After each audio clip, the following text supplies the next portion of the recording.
क्या है और महत्व क्या है, तमाम बहुत बार पूछ चुके हैं लोग इसके विषय में। महत्व सब वेद मंत्रों का है। एक सा भगवान का नाम का जो महत्व है गीता उसका गायत्री का है, और भगवान के सुप्रीम पावर के हम शरणागत हैं, हमारी बुद्धि को शुद्ध कर दे, ये प्रार्थना कर रहा है, ये मतलब है उसका। भाई लेकिन फिर उसको गायत्री मंत्र क्यों कहते हैं? है भाई फिर गायत्री मंत्र क्यों कहा जाता है उसको? जैसे पावर, गायत्री जो गायन करने योग्य है, पावर, वो सुप्रीम पावर, वो सविता देवता, उसके अनंत नाम है। गायत्री भी कहते हैं, सविता भी कहते हैं, भगवान भी कहते हैं। उसी शक्ति के धी महिमा में मैं शरणागत हूँ, और धिया प्रचोदयात हमारी बुद्धि को शुद्ध करे। अच्छा भाई, जैसे उसमें ये दिखाया था विश्वामित्र जी ने गायत्री मंत्र को सिद्ध किया था ना, दृष्टा थे उसके। उसमें दिखाया था, एक सीरियल आया था टीवी पे विश्वामित्र जी का, उसमें दिखाया था कि उन्होंने उसमें सिद्ध किया गायत्री, तो गायत्री जी प्रकट हुई, गायत्री देवी गायत्री मंत्र को सिद्ध किया। तो फिर भाई गायत्री देवी क्यों प्रकट हुई? वो तो भगवान के लिए है, सुप्रीम पावर। अरे बाबा, वही तो शक्ति, शक्तिमान में अभेद है। गायत्री मतलब शक्ति है भगवान की, वही शक्ति जो राधा सीता। अच्छा, एक भाई जैसे लोग ये पूछते हैं कि जैसे गायत्री मंत्र का जप करते हैं ना लोग, जैसे लोग रेगुलर करते हैं जब, तो क्या उसमें भी मतलब जैसे हम लोग बताते हैं शुद्ध उच्चारण होना चाहिए? हाँ, स्वर लगनी चाहिए। मतलब गायत्री मंत्र का जो रेगुलर जप करते हैं लोग रोज, जैसे कर्म कोई भी वेद मंत्र हो, स्वर लगना चाहिए। तो भाई अगर जैसे लोग हमको कहें कि आप लोग भी तो वेद मंत्र बोलते हैं प्रवचन में, तो हमें भी शुद्ध बोलना नहीं आता। नहीं, जप अलग चीज है, लेक्चर अलग चीज है। तो भाई अगर वो भक्ति करें, मान लो भक्ति करते हैं, साधना करते हैं और जब भी करते हैं, तब तो अगर गलत हो जाए तो कुछ भी नहीं। और जप अलग वस्तु है, उसको कर्म कांड हो गया ना। अच्छा, उसी का मतलब। तुम लोग क्या सीख लो, स्वर लगाना कोई बड़ी बात नहीं।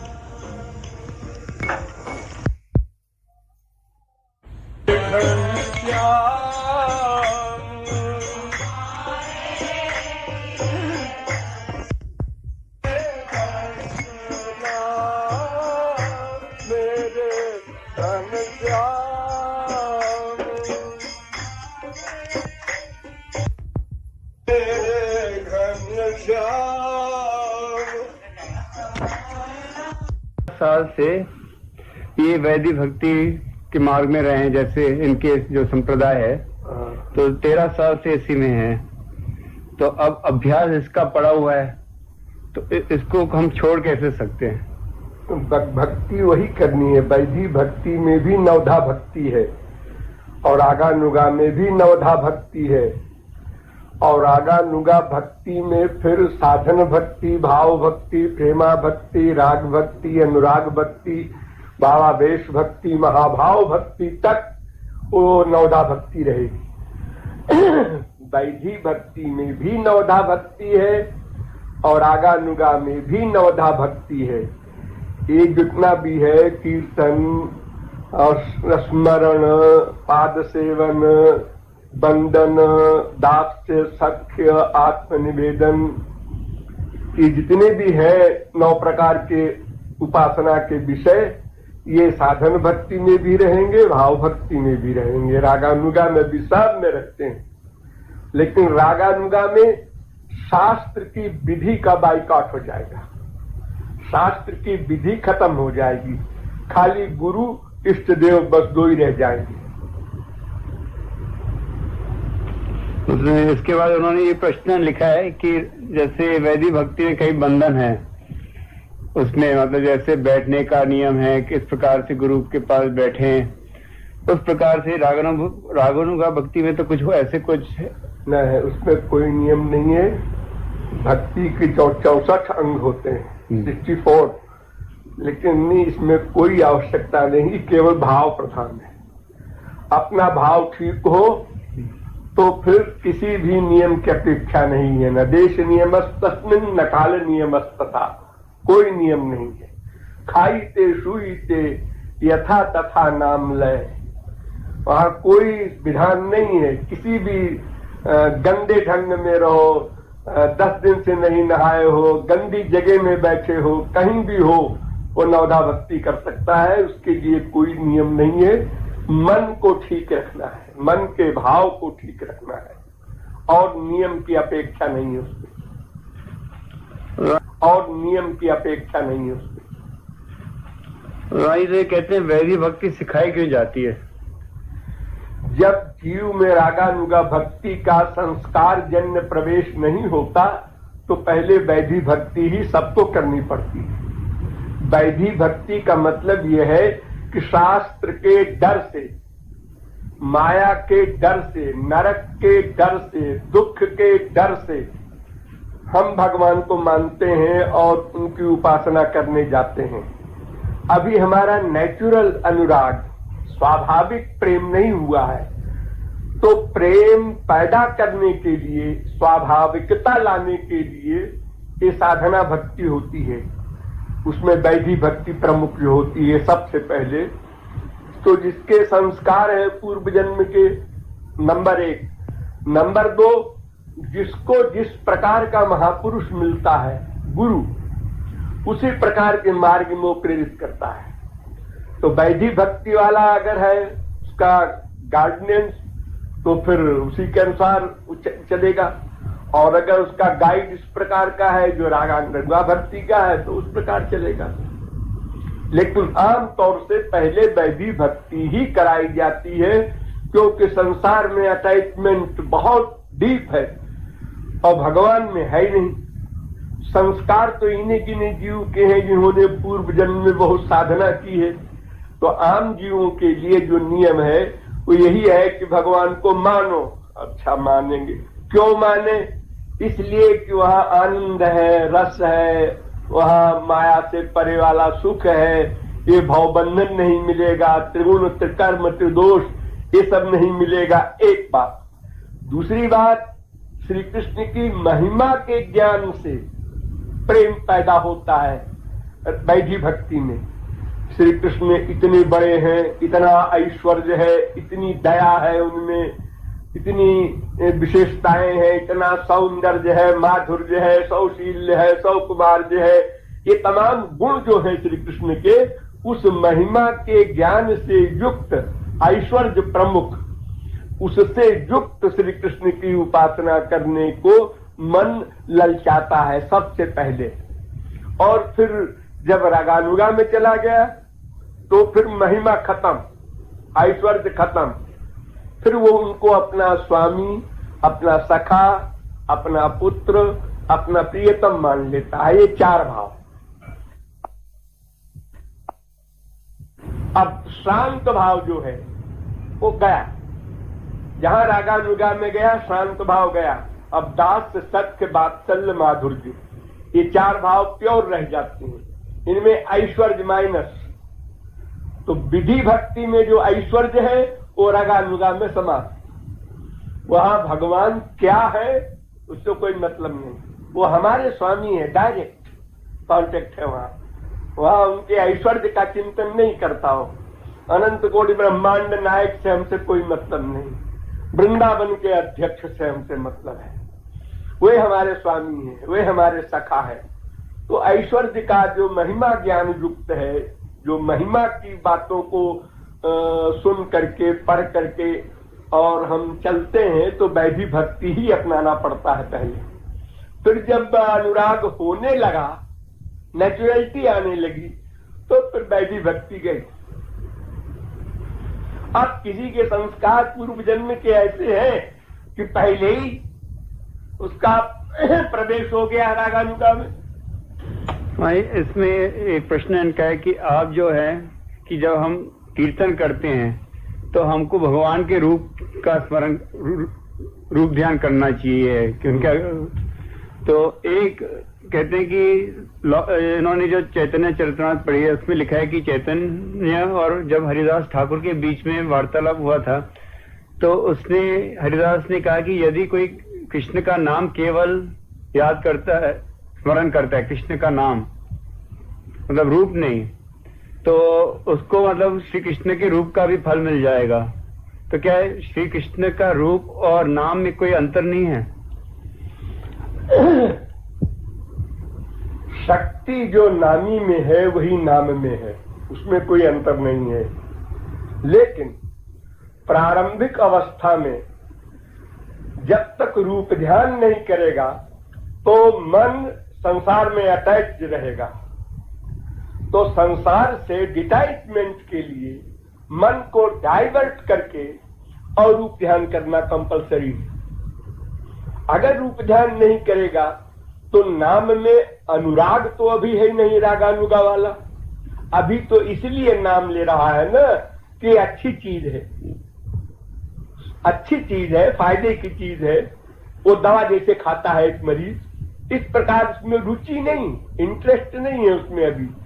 तो रूप ध्यान करेगा तो मन का लगाव होगा भगवान में, क्योंकि उपासना, प्रेम, भक्ति कुछ भी कहो वो मन को करना है, मेन पॉइंट मन है। तो अगर हम रूप ध्यान नहीं करेंगे तो नाम का ध्यान क्या करेंगे? उसका रा और मां का ध्यान करेंगे क्या? क्रिय और स्ना का ध्यान करेंगे? अक्षर का ध्यान तो नहीं होता। अक्षर तो मुंह से बोला जाता है, ये तो इंद्रिय का सब्जेक्ट है। हम बोले कृष्ण, अब राम कृष्ण बोल देने से हमें उनका ध्यान भी आ जाए, ये तो अभी सिचुएशन नहीं, अभी इतना हमारा क्लास नहीं है, अभी हम लोअर क्लास में है। तो इसलिए मन से रूप ध्यान करना कंपलसरी है। आगे गौरांग महाप्रभु ने सनातन गोस्वामी से जो डिटेल में शास्त्रार्थ हुआ है, बातें हुई हैं, उसमें कहा है मनेर स्मरण प्राण।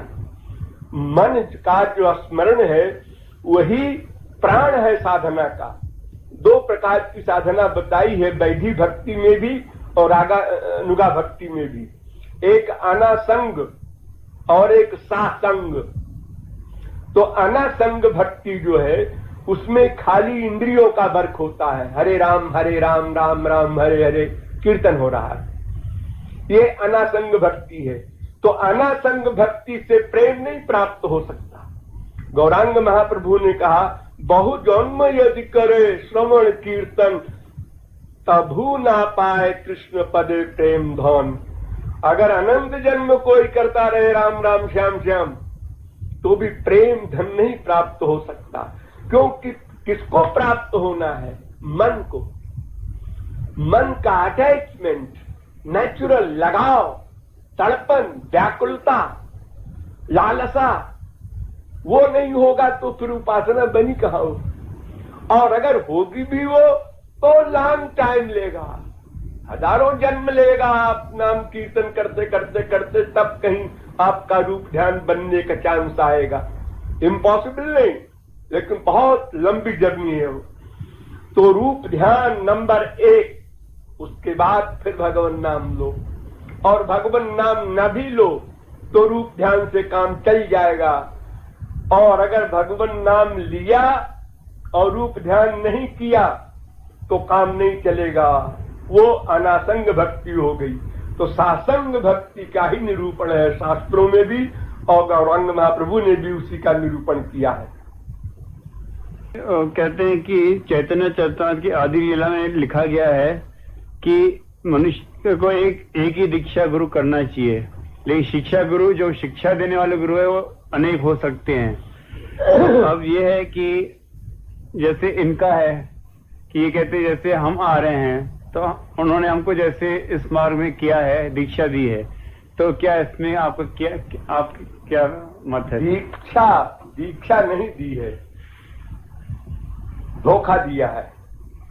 दीक्षा कहते हैं वो स्पिरिचुअल पावर जो प्रेम है, वो भगवान की जो अंतरंग शक्ति है, लादिनी शक्ति का सारभूत तत्व प्रेम, वो किसी को दे मंत्र के साथ कान में, उसको दीक्षा कहते हैं। दीक्षा दान माने तत्काल भगवत प्राप्ति, प्रेम प्राप्ति। जैसे आपके घर में फिटिंग हो गई और पावर हाउस से कनेक्शन हुआ तो एकदम लाइट पंखे चल गए, तो उस पावर हाउस से, स्पिरिचुअल पावर हाउस से जब शिष्य का कांटेक्ट कर दे गुरु, उसको दीक्षा कहते हैं। ये दीक्षा नहीं जो आजकल हो रही है, तो धोखा पाखंड है। ये तो केवल मंत्र तो क्या है, अब इन्होंने मंत्र सुन लिया, अब ये अपना हजारों चेला बनाओ, मंत्र दिया करें, इससे क्या होगा। अभी थियरी की नॉलेज भी नहीं, फिर प्रैक्टिकल साइड में जाएंगे, फिर उसको प्राप्त करेंगे, तब जाकर के ये मंत्र देने के, यानी मंत्र के साथ शक्तिपात करने के अधिकारी बनेंगे। और वो भी उस तरह का अधिकारी पात्र हो तब, सबको नहीं। इसलिए गौरांग महाप्रभु ने कहा है कि दीक्षा पुरश्चर्चा विधि अपेक्षा न करे। ये दीक्षा कंपलसरी नहीं है। भगवान के नाम में सब शक्तियां हैं, उसको कोई हमारे कान में कहे, इससे क्या फर्क पड़ता है। हम हरे राम करते हैं, और किसी ने कान में कह दिया क्लीन कृष्णाय नमः, क्या फर्क, क्या मतलब है उसका। अरे जो मुख से बोल रहे हैं हरे राम हरे कृष्ण, क्या वो छोटी चीज है, क्या उसमें पूर्ण भगवान का निवास नहीं है जो गुरु दे रहा है। और अगर गुरु कहता है कि हम उसमें पावर दे रहे हैं, तो पावर की फीलिंग क्यों नहीं हुई। क्वेश्चन, अगर आप कहते हैं कि हम पावर दे रहे हैं, ये तार जो आ रहा है पावर हाउस में से करंट है, तो अगर करंट नहीं आया तो फिर आप कहते हैं हमने पावर हाउस से जोड़ दिया, थ्योरेटिकल जोड़ दिया, क्या जोड़ दिया। इसलिए दीक्षा जो है वो अंतःकरण शुद्धि के पहले होती ही नहीं, होनी ही नहीं चाहिए। साधन भक्ति के बाद जब भाव भक्ति पड़ जाएगा और भाव भक्ति की अंतिम सीमा पर पहुंच जाएगा, तब अंतःकरण शुद्ध होगा। जब रजोगुण तमोगुण की विद्या समाप्त हो जाएगी, तो अब सत्व गुण की विद्या आएगी। फिर जब विशुद्ध सत्व आएगा स्पिरिचुअल, तब सत्व गुण भी नष्ट होगा, यानी विद्या माया भी नष्ट होगी, तब अंतःकरण निर्मल होता है। पहले श्रद्धा, नंबर 2 साधु संग, नंबर 3 भजन क्रिया, नंबर 4 अनर्थ निवृत्ति, नंबर 5 निष्ठा, नंबर 6 रुचि, नंबर 7 आसक्ति। आसक्ति जब आ जाए तब वो दीक्षा पाने का अधिकारी है। इतने क्लास क्रॉस करे, आदौ श्रद्धा तथा साधु संगोत भजन क्रिया, ततो नर्थ निवृत्ति स्यात्, ततो निष्ठा रुचिस्ततः अथासक्ति, यहां पहुंच जाए, अब अंतःकरण निर्मल हो गया, साफ क्लीन स्लेट हो गया। अब गुरु दीक्षा देगा, तो दीक्षा का मतलब वो प्रेम, वो दिव्य प्रेम, वो पावर वो डाल देगा मंत्र के साथ। बस जीव, फिर कुछ जीव को करना नहीं, कुछ आनंदमय हो गया, प्रेमानंद युक्त हो गया, श्री कृष्ण उसकी मुट्ठी में हो गए। तो अंतःकरण शुद्ध होने पर ही दीक्षा माने दिव्य प्रेम दान होने का नियम है। ये आजकल ढोंग होता है, जो अपना कान फूंक फूंक करके सबको शिष्य बनाया करते हैं। ये गुरु न दीक्षा गुरु है न शिक्षा गुरु है, क्योंकि शिक्षा गुरु की भी ड्यूटी है पूरी थियरी की नॉलेज करावे, और थियरी की नॉलेज उसको हो तभी तो कराएगा। और जो पूरी थियरी ही अभी नहीं जानता, क्योंकि अगर वो थियरी जानता होता तो शिष्य को बताता कि तुमको अभी हम दीक्षा नहीं दे सकते, तुम अधिकारी नहीं हो, पहले अधिकारी बनो, पहले शिक्षा गुरु बने हो, अधिकारी बनावे तब तो दीक्षा देगा। और डायरेक्ट उसको पास में आते उसी दिन दीक्षा दे दिया है, कैसा कैसा गुरु है वो, धोखा दे रहा। चेक पे साइन कर दिया 1 करोड़ रुपया और बैंक में बैंक बैलेंस 0 है। ये क्या है? ये तो हर एक कोई किसी को भी कान फूंकता चला जाए एक लाइन से, तब 2 लोग पहुंच जाएंगे क्या? नथिंग। कि हम श्री राधा कृष्ण की लीला को कैसे देख सकते हैं, वो इसका देखने किस प्रकार से रूप ध्यान का अभ्यास कर सकते हैं? वो तो जैसे संसार में मनुष्य के कार्य होते हैं, ऐसे ही भगवान के होते हैं। नर लीला में एक बच्चा जैसे खेलता है, रोता है, ठुनकता है, हंसता है, चलता है और मूर्खता की बातें करता है, हमारे संसारी बच्चे। अब वो सर्व समर्थ सर्वज्ञ हो करके वैसे लीलाएं कर रहे हैं। उन लीलाओं को हम पढ़ते हैं भागवत में, अनेक महापुरुषों की वाणी में, उसको पढ़ करके समझ करके उसी प्रकार मन से हम रूप ध्यान बनावें। रूप ध्यान अपनी चॉइस पर निर्भर है।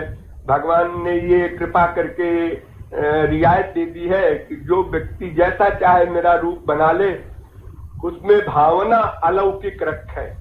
बस इतना ध्यान रखे कि एक संसारी बच्चे का ध्यान करता है तो उसके प्रति ये भावना है, ये हमारा बेटा है, मल मूत्र का पिटारा इसका शरीर है। अब भगवान के बारे में जब वो चिंतन करे तो देखो अनंत गुण है, अनंत सौंदर्य है। ब्रह्मा विष्णु शंकर जिनका दर्शन पाने को व्याकुल रहते हैं, ऐसे श्री कृष्ण किस प्रकार की लीला कर रहे हैं भक्तों के लिए, कितने भक्तों के परवश हैं। ऐसा फीलिंग लाते हुए रूप ध्यान बनाता जाए। गिटार पर सितार पर किस पे करो, एनी इंस्ट्रूमेंट, नो प्रॉब्लम।